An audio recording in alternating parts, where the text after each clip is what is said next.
반갑습니다. 모든 낙찰자들이 행복한 1% 기부에 동참하기를 희망하는 경매 채널 김도현입니다. 자, 또 사람들이 많이 관심을 가질 법한 사건을 보겠습니다. 자, 오랜만에 경기도로 한번 가보겠습니다. 한참 경기도 아파트 가격이 많이 오를 때 여러 차례 제가 한번 다뤄봤는데 그 뒤로 안 하다가 다시 한번 경기도 사건 최근에 또 어떻게 변화되고 있는지 궁금해서 제가 한번 선택해 봤습니다. 자, 수업 시작하기 전에 하나 말씀드리면 여러분들의 좋아요 그리고 구독 신청이 큰 힘이 되니까 꼭 부탁드립니다. 자, 수원시 영통구 메탄동 메탄 현대 아파트 보겠습니다. 자, 사건 내역 수원지방법원 본원 사건입니다. 경기도 수원시 메탄동 메탄현대, 자, 1층입니다. 사건 접수는 2019년 12월 9일에 됐습니다. 대략 9개월 정도 소요된 사건입니다. 진행 속도가 이 정도면 요즘은 평균적이죠. 그렇게 느린 것도 아니고 아주 빠른 것도 아닌. 물건의 종류는 아파트, 전용 면적 25.7평, 대지권은 13.1평, 보통 32평, 33평 이런 아파트입니다. 감정가 2억 7,400. 30평대 아파트가 감정가가 2억 7천이면 요즘 같으면 우리 부산, 저는 이제 부산에 있는데 부산의 기준으로 봤을 때는 굉장히 저렴한 편의 아파트인 것 같습니다. 자, 이것이 변경돼서 9월 24일에 1차 진행 예정입니다. 1차. 자, 이게 두 개 표시되어 있으니까 유찰됐나 보시는데 변경이 돼서 다시 진행하는 겁니다. 30평대 아파트가 2억대 메탄 현대 아파트. 그냥 얼핏 봐도 인기가 좀 있고, 물론 건축된 시점은 오래됐기 때문에 시장에서 반응이 굉장히 뜨겁지는 않겠지만, 그렇지만 가격대와 어떤 그 면적, 수요자 층이 많은 어떤 그런 물건이기 때문에 입찰에도 인기가 있지 않을까. 그냥 이것만 봐도 그렇게 짐작은 가지 않습니까? 꼭 경매를 오래 해왔거나 부동산을 잘 아는 사람이 아니라도 대한민국의 평균적인 어떤 생각과 상식을 가지고 살아온 사람이라면 이런 사건을 보면 인기가 좀 있을 수 있겠다라는 것은 분명히 짐작하실 겁니다. 소유자와 채무자는 같은 사람인지 다른 사람인지 정확히 모르겠습니다. 소유자는 이 누구누구의 일명, 그러니까 공동명의로 되어 있는 것 같고, 채무자는 이 누구누구. 그렇다면 A라는 사람과 B라는 사람이 소유자인데, 자, A가 대출을 받고 B는 자신의 지분에 대해서 담보를 제공한 그런 사건이 아닌가라고 짐작해 봅니다. 자, 채권자는 주식회사 뭐뭐라고 되어 있습니다. 자, 변경돼서 1차인 사건입니다. 한번 보겠습니다. 작년 9월 사건이 접수되고 진행되는 과정에 특이한 또는 주목할 만한 이해관계자의 흔적이 있는지, 그리고 낙찰자에게 이 이해관계자의 권리가 인수될 수 있고 영향을 미치는지를 살펴보기 위해서 이 접수 내역을 봅니다. 굉장히 중요한 문서는 아니지만 권리관계가 복잡하거나 낙찰자에게 영향을 미칠 법한 여러 가지 권리가 남아있는 사건은 이것이 아주 중요한 문서가 될 수도 있습니다. 또 사전에 예상을 해봐야 되기 때문에, 짐작을 해봐야 되기 때문에 이런 지나온 과정을 보고 예측해보고 준비할 수 있다는 것이죠.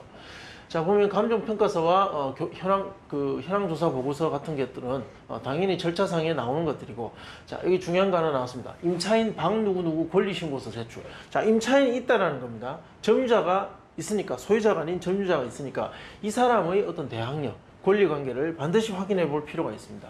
임차인 방 누구누구 권리신고 및 배당요구 신청. 날짜가 다른 걸로 봤을 때는 두 번의 권리신고가 있었다. 이유가 있겠죠. 한번 살펴보겠습니다. 나머지는 교부권자들, 그리고 주 누구누구, 이게 주 채권자겠죠. 여기서 또 권리신고 및 배당요구, 그리고 또 교부 청구자. 임차인이 보증사항문 제출했고, 임차인에 대한 게 중요하다. 자, 매각물권 명세서 보겠습니다. 자, 매각물권 명세서에 실제로 임차인이 있습니다. 방 누구누구가 있습니다. 103호 전부에 대해서 임차인이고 권리신고를 했네요. 임대차 기간 보증금 4,200이라고 되어 있습니다. 2017년 12월 22일 전입했고 2017년 11월 13일 확정일자를 받았습니다. 그리고 배당 요구를 했다. 자, 그런데 특이한 건 뭐뭐뭐 보증공사라 돼 있고 권리신고를 또 했습니다.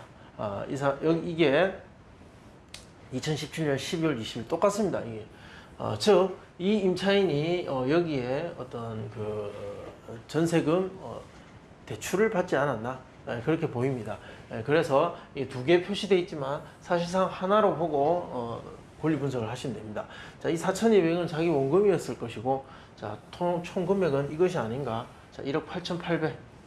자, 이것이 배당이 다 되면 문제가 없지만 배당이 다 안 된다면 이 전입 날짜, 자, 이 날짜를 보고 대항력을 판단해야 됩니다.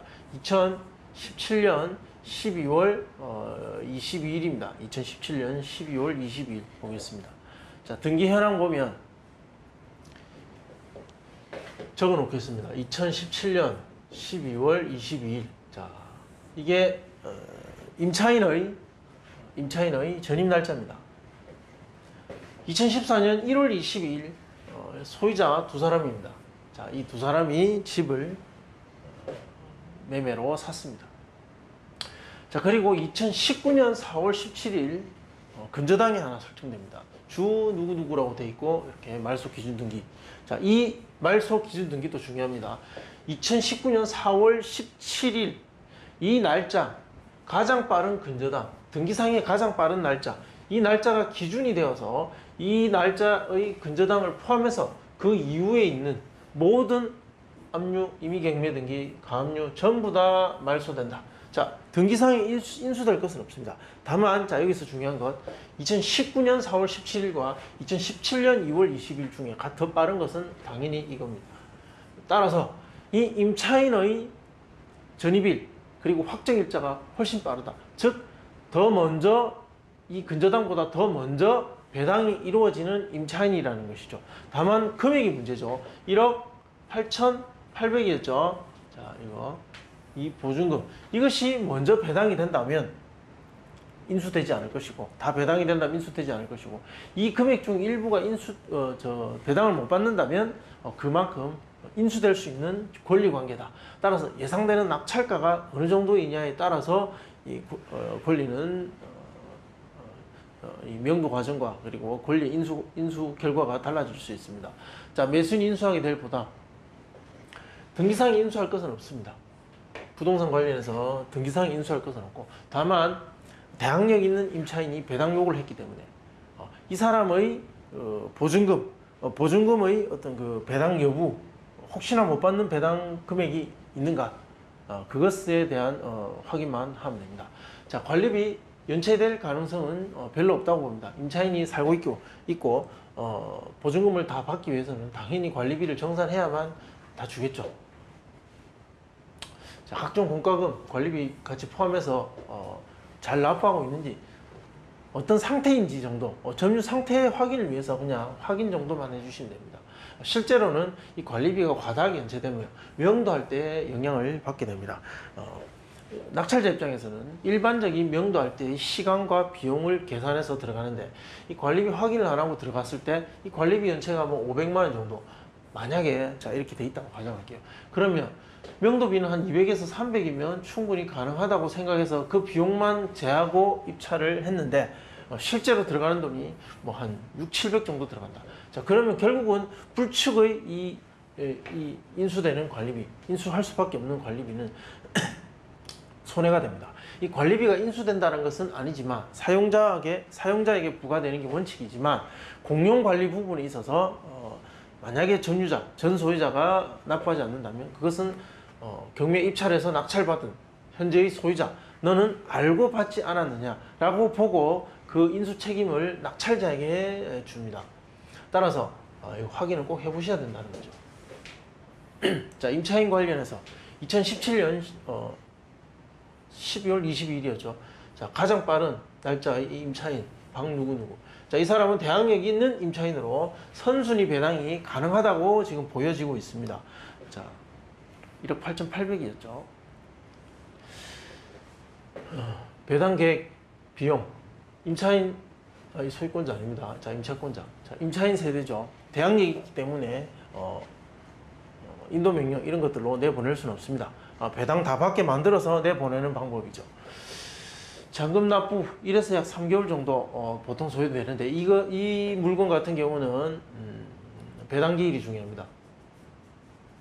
보통 잔금 납부 1에서 2개월 정도 뒤에 잡힙니다. 예전에는 1개월 뒤에는 거의 잡혔는데 요즘은 1개월 반, 한 달 반 정도 그렇게 잡히는 경우도 있습니다. 자, 잔금 납부 배당 기일이 보통 한 3, 40일 뒤에 잡히는데, 자, 이때 명도 확인서를 교부하면서 임차인 입장에서는 명도 확인서를 교부받아서 가야만 배당을 해줍니다. 교부받아서 동시이행으로 이 명도를 마무리하시기 바랍니다. 이거 권장합니다. 이렇게 하기를 권장합니다. 명도 확인서 먼저 주면 나중에 또 복잡해지기 때문에, 물론 선의를 가지고 줬기 때문에 뒤통수를 치고 그것을 악용하지는 않겠지만, 그렇지만 절차상으로 안전하고 깔끔한 건 명도 확인서 교부를 동시이행으로 하는 겁니다. 자, 임차인 입장에서는 보증금을 받아야 다른 데 이사 가기 때문에 명도 확인서를 먼저 달라고 항상 주장하는 경우가 많습니다. 그렇지만 또 낙찰자 입장에서는 또 다릅니다. 명도 확인했다고, 명도를 했다라고 인정하는 문서를 만들어서 법원에 제출하는 겁니다. 인감증명서까지 첨부해서 주는 겁니다. 법원에는 명도를 했다라고 낙찰자가 보고를 하는 거죠. 그런데 실제로는 살고 있습니다. 또 내보내려면 또 비용과 시간이 들 수 있습니다. 말을 어떻게 바꿀지도 모른다는 거죠. 개인적으로 그런 사람을 저는 겪어봤죠. 예전에 선의를 가지고 도와줬는데 또 그것을 악용하는 사람도 있을 수 있다는 겁니다. 물론 가능성은 아주 희박합니다. 그렇지만 낙찰자 입장에서는 검토해야 됩니다. 명도 소송 가능성은 희박합니다. 자, 시장에 나와 있는 동평형대 물건입니다. 자, 경매 물건은 1층이고 남서향입니다. 자, 그러면 지금 호가되고 있는 물건들을 보면 자, 여기 저층 하나 있네요. 3억 8천. 자, 매매 4억, 3억 7천. 예, 호가가 다양한 것 같습니다. 3억 9,500, 3억 9천, 3억 9천. 이런 것들은 14층. 우리는 1층이니까 이것을 감안해서 봐야 됩니다. 여기 보면 5층이 3억 9천에 매매됐었죠. 5층과 1층 사이에도 가격 차이가 날 수 있습니다. 충분히 납니다. 따라서 실거래가 신고를 확인하고 결정해 보겠습니다. 자, 2020년에 거래됐던 같은 평형대 아파트의 거래 사례 기록입니다. 보면 지금 4억을 호가하고 있는 이유가 보면 8층 4억 이런 거래 사례가 있습니다. 13층 4억. 그러니까 4억을 받고 싶겠죠. 9층 3억 7,500, 15층 3억 8,750 보면 3억 중반에서 후반 3억 9,500 거의 3억 후반대의 금액이 많다. 자, 2020년 초로 가보면 3억 초반의 금액이 많습니다. 3억 850, 3억 3,500, 3억 1,000 그리고 3억 중반이 이제 나오기 시작하죠.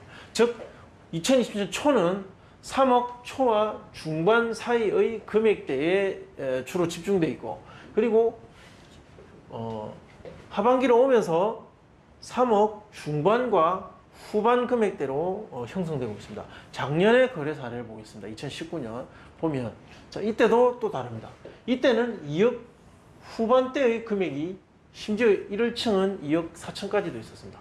자, 2억 후반대의 금액이 많았습니다. 작년 상반기에. 자, 이것이 하반기로 넘어오면서 이제 2억 중반과 자, 후반대에서 이제 3억이 나타나기 시작합니다. 그러니까 2억 중후반대에서 이제 2억 중반, 2억 후반과 3억대의 금액으로 형성되다가 그리고 3억 또 중반으로 넘어오고 이제 후반까지 왔다는 거죠. 즉 1년 사이에 2억 후반이었죠. 1년 사이에 2억 후반에서 3억 후반대의 금으로, 즉 거의 1억 정도의 가격 상승이 있었다라는 것을 이 거래 사례의 흔적에서 발견할 수 있습니다. 즉 이 시장은 감정될 시점보다 가격이 오르고 있다. 즉 1년 정도를 보면 2억 후반에서 3억 후반으로 가격이 상승하고 있는 중에 경매 신청되었고 매각 시점에 도달했다. 자, 이런 시기열적, 이 동태적으로 금액을 파악해야 됩니다. 이 시장은 보합이나 하락이 아니라 자, 오르고 있는 중이기 때문에 가격을 예측할 때는 이것을 반영해서 예상해야 됩니다. 감정될 시점은 2억 7,400이었습니다. 즉 2억 후반대였죠. 그러나 지금은 3억 후반대가 주로 많은데, 자, 우리 이 경매 물건을 1층임을 감안해서 그 층수의 어떤 그 단점을 감안하면 상한가가 3억 7천 정도, 하한가는 3억 5천. 즉 어쨌든 작년에 비해서 한 8천에서 한 1억 정도의 가격 상승이 있었던 것으로 보입니다. 자, 그러면 여기서 중요한 거, 임차인, 선순위 임차인의 보증금액은 1억 8,800입니다.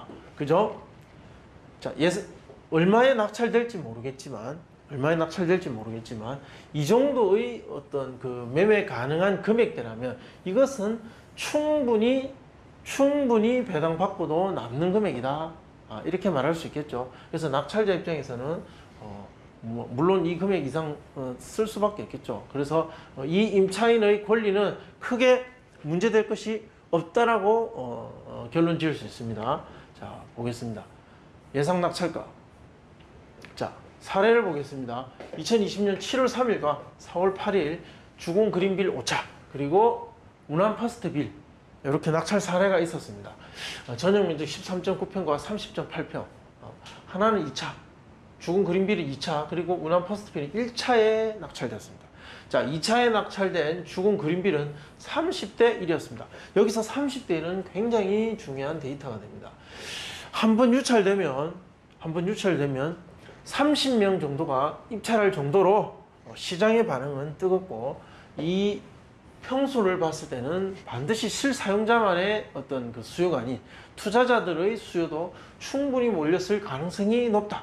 자, 그래서 30대 1의 인기 높은 어떤 경쟁률을 기록했다라는 것. 이것은 주의 깊게 보셔야 됩니다. 왜냐?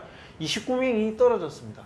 이 29명은 이 시장에서 어떤 반응으로 어떻게 낙찰되는지를 지켜본 사람이고, 이 사람뿐만 아니겠죠. 입찰에 들어오지 않았지만 이러한 유형의 수요자, 경쟁자들이, 예상되는 경쟁자들이 이 시장에 있고, 이 사람들이 우리 이 메탄 현대에도 들어오지 말라는 법은 없습니다. 들어올 가능성이 아주 높다라는 거죠. 그래서 이런 경쟁률을 주의 깊게 보셔야 됩니다. 운암 퍼스트빌은 3대 1이었습니다. 1차. 자, 이 1차에 들어간 사람들은 경매를 좀 아는 사람들이겠죠. 경쟁하느니 경제적 이익이 조금이라도 남는 매수라면 1차에 뛰어들겠다라는 판단을 한 사람이 3명 있었다. 선수들이죠. 자, 이런 사람들도 많이 섞여 있죠. 이 안에는 이런 사람들도 있습니다. 물론 이 사람들이 여기도 입찰할 수 있겠죠. 자, 그래서 이런 생각과 생각들이 만나서 기록한 이 숫자들, 이 숫자 뒤에 있는 그 생각들을 읽어서 유사한 물건인 현재의 경매 물건에 적용하겠다. 자, 이것이 제가 여러분들한테 전달하고 싶은 내용입니다. 자, 감정가 2억 4,300일 때 거래 가능 금액 2억 6천. 즉 가격이 좀 올랐죠. 자, 이때 낙찰가는 2억 4,957만 원. 보시면 2차지만 감정가를 넘어서는 낙찰이었다. 즉 감정, 그리고 한번 유찰돼서 2차에 왔는데 30명이 입찰해서 가격이 이거보다 훨씬 높은 데서 낙찰가를 만들어냈다는, 결국 1차에 들어간 것이 더 나았다, 이렇게 볼 수도 있습니다. 자, 이때 95.9%.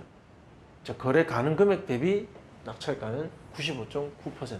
자, 그리고 두 번째 보면 4억 3,200. 거래 가능 금액은 4억 8천이었습니다. 이때 낙찰가는 4억 6,320. 자, 당연히 1차에 들어갔으니까 감정가보다 거의 3천만 원 정도 더 썼네요. 자, 그렇게 96.5% 기록했습니다. 자, 이거 가중평균을 구하면 96.2% 됩니다. 하한가 3억 5천을 여기에 적용해보면, 자, 3억 4,185만 원, 낙찰가율이 상당히 높은 지역입니다. 자, 이걸 그대로 상한가에도 적용해 보겠습니다. 3억 7천. 거래 가능한 금액의 상한 금액. 자, 이 적용해보면 3억 6,110만 원. 그러니까 낙찰가율이 다른 지역에 비해서 굉장히 높다는 것. 자, 정리하면 이렇습니다. 지난 1년 사이 가격이 많이 올랐던 지역입니다.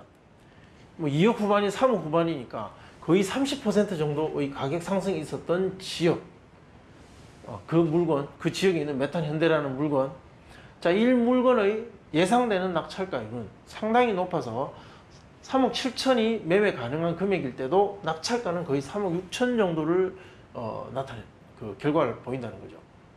자, 아까 우리가 초반에 봤던 선순위 임차인의 배당 요구 금액 1억 8,800이죠.